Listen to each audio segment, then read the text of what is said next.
Alright. Alright, magandang gabi mga idol, no? Ito. Meron tayong Gentile Power 12.8 100 Ah battery.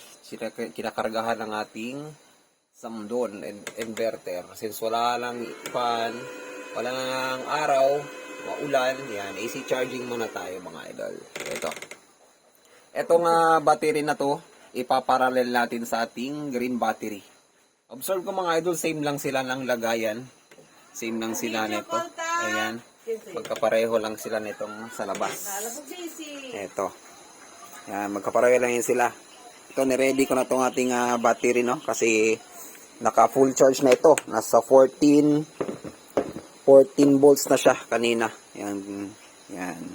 Green energy. Magkapareho lang sila lagay. Hindi ko alam kung same ba yung laman. Pero observe natin, no? Yung sula, ito yung gamit nating wire.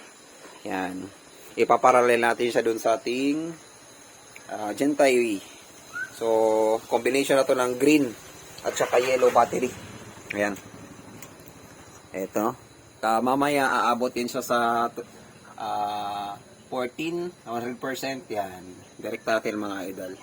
Ito, AC charging yan. Nakakonect yan sa ating AC. Ayan. 12 volts si Gentile Power. Sasabay dito kayo nilagay isang battery. Paparalelayin silang dalawa. As of now, meron na tayong 13.4, 90% battery and AC charging yan mga idol. Alright, sige mga idol, observe natin mamaya. Okay. Yan. Sa hindi pa nakapag-subscribe sa ating channel mga idol, mag-subscribe nyo kayo mga idol. No? Ayan. Ito yung ating battery test and load test mga idol.